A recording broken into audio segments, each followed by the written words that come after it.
আমাদের প্রশ্ন, প্রশাসন এবং বিএনপি একসাথে কি এখানে কাজ করবে? যদি করে থাকে তাহলে ঢাকা ৮-এর সুষ্ঠু নির্বাচনের নিশ্চয়তা বিধানটা করবে কে? আসসালামু আলাইকুম প্রিয় সাংবাদিক ভাইয়েরা, দেশবাসী এবং বিশেষ করে ঢাকা ৮-এর ভাই এবং বোনেরা, আলহামদুলিল্লাহ আজকে আমরা প্রতীক পেয়েছি। এটা দীর্ঘ লড়াই ছিল। নির্বাচন কমিশন আমাদের সাথে বৈষম্যমূলক আচরণ করেছিল। আমরা 7টা প্রতীক পেয়েছিলাম। পরবর্তীতে আপনারা জানেন যে আমরা এই 7টা প্রতীক পেয়েছি এবং আজকে ফাইনালে আমাদের ঢাকা ৮-এ নাসিরউদ্দিন পাটোয়ারি 7টা প্রতীকে এখানে আমাদের প্রতীক বরাদ্দ দেওয়া হয়েছে আমাদের। তো আমাদের দুইটা বিষয়, একটা হলো আমাদের ঢাকা ৮ আসনে দুইটা এজেন্ডা নিয়ে আমরা কাজ করব। সেটা হলো শহীদ ওসমান হাদি ভাইয়ের যে হত্যাকাণ্ড হয়েছে সেটার বিচার প্রক্রিয়া এখনো শেষ হয়নি।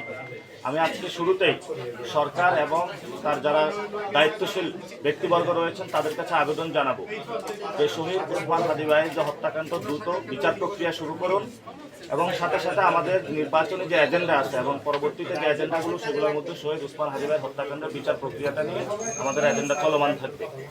2 নম্বর বিষয় হলো আমরা শহীদ ওসমান হাদি ভাইয়ের যেমন হত্যাকাণ্ডের বিচার চাচ্ছি, তেমনিভাবে উনি একটি কথা বলেছিলেন যে ইনসাফে ঢাকা ৮ উনি গড়তে চান।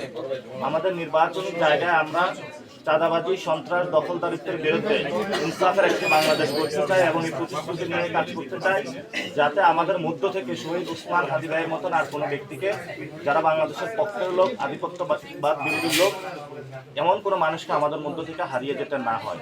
আর আমরা ইনশাল্লাহ কালকে থেকে শহীদ ওসমান হাদি ভাইয়ের কবর জিয়ারতের মাধ্যমে আমাদের নির্বাচনী প্রচারণা শুরু করব। তবে আমরা এটা আগেও বলেছিলাম, আমরা কোনো পেশি শক্তি এবং টাকা নির্ভর যে রাজনীতি রয়েছে এবং যারা চাঁদাবাজি থেকে টাকা তুলে জনগণের মধ্যে টাকা বিলিয়ে পেশি শক্তির রাজনীতির মহড়া দিতে, আমরা সেই ধরনের কোনো রাজনীতি করতে চাই না। আমরা মনে করি গণ অভ্যুত্থানের পরে সুন্দর একটি প্রক্রিয়ার দিকে বাংলাদেশ যাচ্ছে, সেই প্রক্রিয়ার মধ্য দিয়ে আমরা আমাদের নির্বাচনে অংশগ্রহণ করব। এবং আজকে এখানে যিনি রিটার্নিং কর্মকর্তা রয়েছেন ওনার কাছে আমি একটি প্রশ্ন তুলেছিলাম। আপনি জানেন যে ঢাকা 17 এখানে, এবং উনি প্রশ্ন তুলেছিলেন যে আপনাদের কিছু বলার আছে কিনা। তখন আমি বলেছিলাম আপনারা দেখেছেন, এটা দেখা গেছে অনেকগুলো মিডিয়া কিন্তু প্রচার করবেন না আপনারা, এটা আমরা জানি, কারণ মিডিয়াগুলো অলরেডি অনেক জায়গায় অনেক দল দখল দেওয়ার চেষ্টা করেছে। জনাব তারেক রহমান 3 মাস আগে গড়াইল বস্তিতে আগুন লেগেছিল।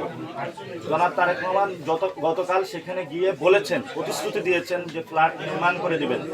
এটা নির্বাচনী যে আইন রয়েছে এবং নির্বাচনী যে বিধান রয়েছে সেটা সরাসরি লঙ্ঘন।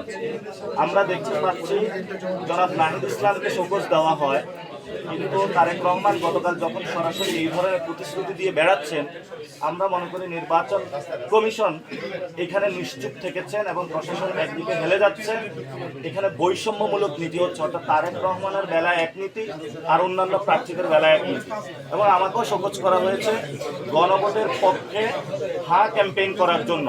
আমি যখন একটি ব্যানার লাগিয়েছি তারা সেটা অনুযায়ী আমাকে শোকজ করেছিল এবং সেই ব্যানারে কোনো প্রতীক ছিল না এবং সেই ব্যানারটা সিটি কর্পোরেশনের লোক, বিএনপির লোক, ম্যাজিস্ট্রেট একসাথে গিয়ে সেটা তুলেছে।